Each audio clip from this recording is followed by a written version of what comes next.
দর্শক, মার্কিন প্রেসিডেন্ট নির্বাচিত হওয়ার পর প্রতিক্রিয়া জানাচ্ছেন জো বাইডেন। আমরা সরাসরি চলে যাচ্ছি সেখানে।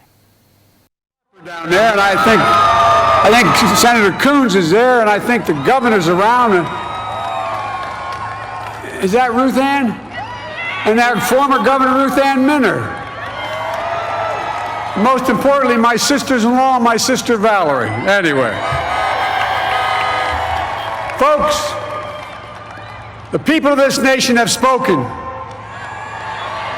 They've delivered us a clear victory, a convincing victory, a victory for we the people. We've won with the most votes ever cast from presidential ticket in the history of the nation. 74 million.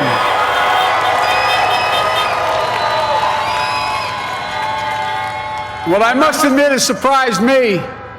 Tonight, we're seeing all over this nation, all cities and all parts of the country, indeed across the world, an outpouring of joy, of hope, renewed faith in tomorrow, bring a better day. And I'm humbled by the trust and confidence you've placed in me. I pledge to be a president who seeks not to divide, but unify, who doesn't see red states and blue states, only sees the United States. And work with all my heart, with the confidence of the whole people, to win the confidence of all of you. And for that is what America, I believe, is about. It's about people. And that's what our administration will be all about. I sought this office to restore the soul of America, to rebuild the backbone of this nation, the middle class, and to make America respected around the world again,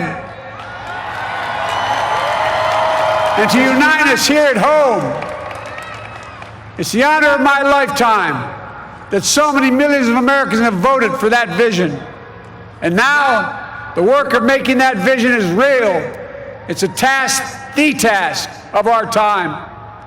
Folks, as I said many times before, I'm Jill's husband. And I would not be here without her love and tireless support of Jill and my son Hunter and Ashley, my daughter, and all our grandchildren and their spouses and all our family. They're my heart. Jill's a mom, a military mom, an educator, and she has dedicated her life to education. But teaching isn't just what she does, it's who she is. For American educators, this is a great day for y'all. You're going to have one of your own in the White House. And Jill's going to make a great First Lady. I'm so proud of her.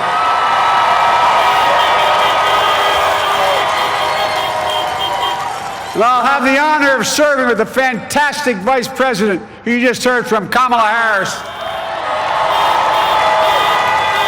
who makes history as the first woman, first black woman, the first woman from South Asian descent, the first daughter of an immigrant ever elected in this country. Don't tell me it's not possible in the United States. It's long overdue.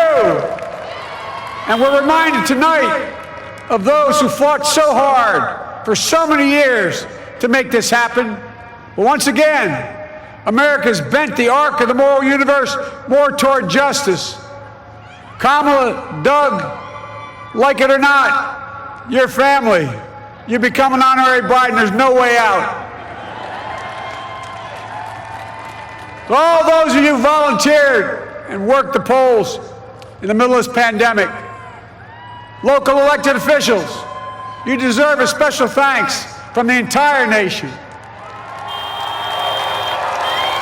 And to my campaign team and all the volunteers and all who gave so much of themselves to make this moment possible, I owe you. I owe you. I owe you everything. And to all those who supported us, I'm proud of the campaign we built and ran. I'm proud of the coalition we put together. the broadest and most diverse coalition in history.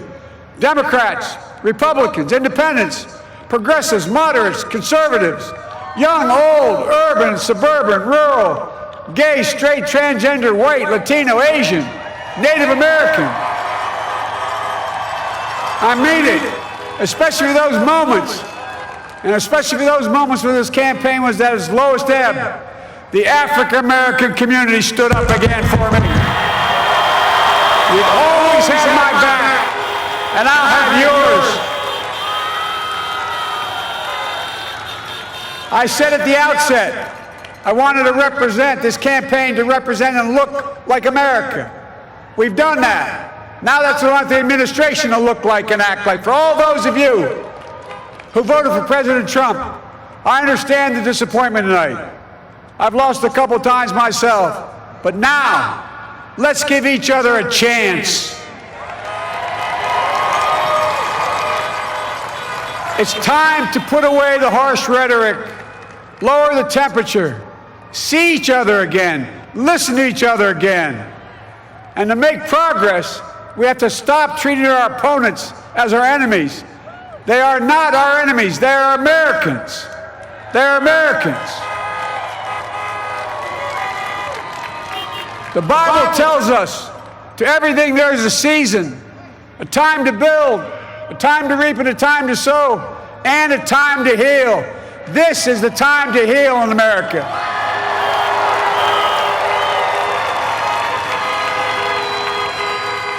Now this campaign is over.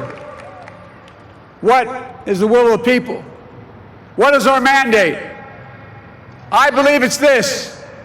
Americans have called upon us to marshal the forces of decency, the forces of fairness, to marshal the forces of science and the forces of hope in the great battles of our time. The battle to control the virus, the battle to build prosperity, the battle to secure your family's health care, the battle to achieve racial justice and root out systemic racism in this country, and the battle to save our planet by getting climate under control, the battle to restore decency, defend democracy, and give everybody in this country a fair shot. That's all they're asking for, a fair shot. Folks, our work begins with getting COVID under control. We cannot repair the economy, restore our vitality, or relish life's most precious moments, hugging our grandchildren, our children, our birthdays, weddings, graduations, all the moments that matter most to us until we get it under control.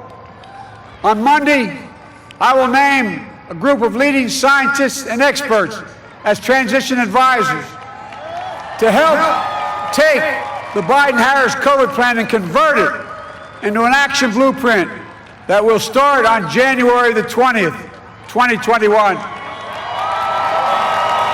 That plan will be built on bedrock science. It will be constructed out of compassion, empathy, and concern. I will spare no effort, none, or any commitment to turn around this pandemic. Folks, I'm a proud Democrat, but I will govern as an American president. I'll work as hard for those who didn't vote for me as those who did. Let this grim era of demonization in America begin to end here and now.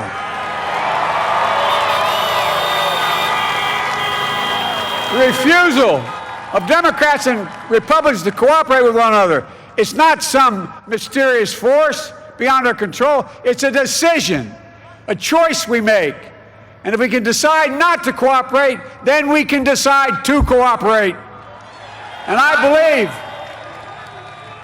that this is part of the mandate given to us from the American people. They want us to cooperate in their interest. And that's the choice I'll make. And I'll call on Congress, Democrats and Republicans alike, to make that choice with me. The American story is about slow yet steadily widening the opportunities in America. And make no mistake, too many dreams have been deferred for too long.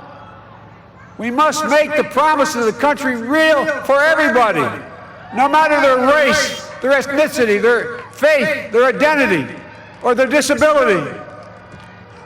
Folks, America has always been shaped by inflection points, by moments in time where we've made hard decisions about who we are and what we want to be.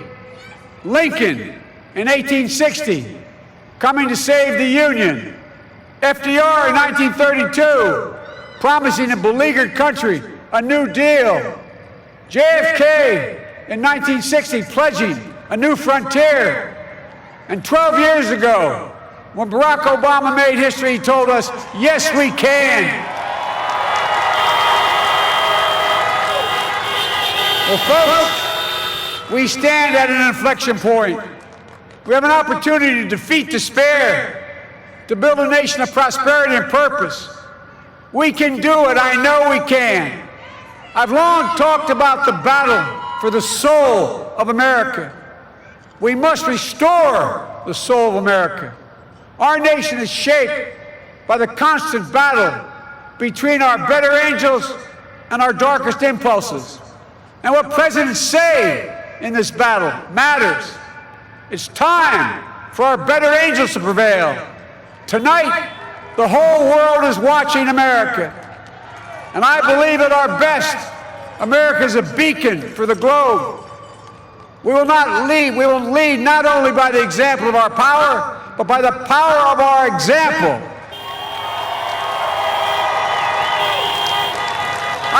I've always believed, many of you heard me say it, I've always believed we can define America in one word: possibilities. That in America, everyone should be given an opportunity to go as far as their dreams and God-given ability will take them. You see, I believe in the possibilities of this country. We're always looking ahead to an America that's freer and more just, ahead to an America that creates jobs with dignity and respect, ahead of America that cures diseases like cancer and Alzheimer's, ahead to an America that never leaves anyone behind, ahead of America that never gives up, never gives in. This is a great nation. It's always been a bad bet against America. We're good people. This is the United States of America, and there's never been anything we've been not able to do when we've done it together. Folks, in the last days of the campaign, I began thinking about a hymn that means a lot to me and my family, particularly my deceased son, Bo. It captures the faith that sustains me and which I believe sustains America. And I hope it can provide some comfort and solace to 230,000 Americans who've lost a loved one to this terrible virus this year. My heart goes out to each and every one of you. Hopefully this hymn gives you solace as well. And it goes like this: and he will raise you up on eagle's wings, bear you on the breath of dawn, and make you to shine like the sun, and hold you in the palm of his hand. And now together, on eagle's wings, we embark on the work that God